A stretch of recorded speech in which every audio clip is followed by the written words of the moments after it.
What's going on, guys? Welcome back to the channel, and for today I wanted to share some gameplay with you guys using Hellcat. Yet another character in this game that I've had built for quite some time, but up until today I've actually never been able to use her to accomplish anything. So my advice to you guys when it comes to Hellcat is to actually not be building her until you get to the point where you can already complete the majority of the game's content, because she's not going to do PvP for you, she's not going to do alliance battle or extreme alliance battle for you, and she's most definitely not going to do world boss or world boss ultimate. The only places you're gonna find use for her is in Alliance Conquest to fill out your team, or in Shadowland as a backup or support type. However, if you play her properly and you have enough invested in the character, you could potentially be pulling a solo with her in Shadowland, and that's what I'm going to show you guys today. However, you should not be in a rush to build her unless you're a super fan and you can already complete the majority of the game's content. That's just my opinion, because there's significantly better farmable characters in the game. And I know it sounds like I'm trying to destroy Hellcat, but believe me, I'm not. I'm just trying to be as honest as I can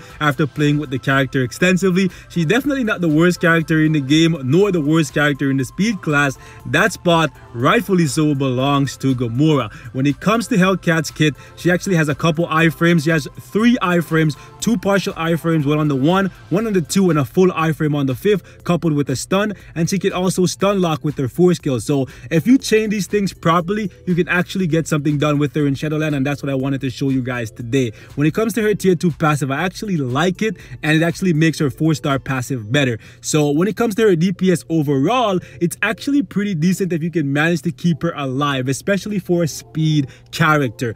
As for her overall build, this is what it currently looks like. I have 126 for attack speed, 41% for critical rate, 179 for critical damage, 50% for ignore defense, and 50% for reduced cooldown duration. Gear wise, all her gears are at 20 because that's standard with me. Obviously the skills are all at 6, you guys already saw. Rotation for me is generally to open with the 5, because he has this grab and pull effect where if there's enough enemies close to the skill, she'll actually grab them all and throw them in one direction, and he can actually help you lock down and dominate the enemy, especially if you chain into the 4. So that's how I like to start off my fight. I like to go 5-4, then I'll either go 2-1 or 1-2, and then I'll go into the 3. The 3 has some movement, but it's not an iframe, so be very careful when you use it.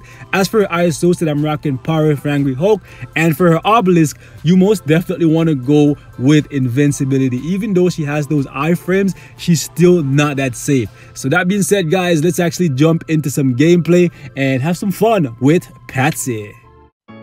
Alright boys, so the plan right here is to open with the 5th, because the 5th has a decent radius and it has a nasty pull.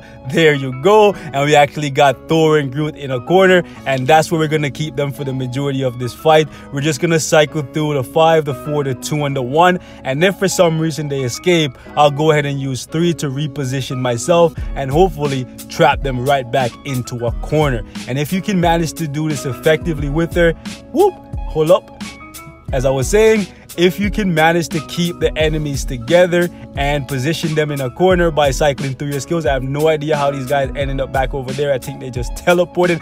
You are being really annoying, Jane. I can't even focus on what I'm saying because you're actually trying to kill me. Anyways, if you can manage to cycle through 5-4, 2-1 effectively, you can keep the majority of the Shadowland enemies that you go up against with her locked down. But this only works if you can actually prevent enemies from iframing, because characters like Jane, they have, I believe Jane has 1 full iframe and another partial in her kit, or I believe she has 1 skill where she repositions herself. Those kind of skills will actually break this like rotation / stun lock effect.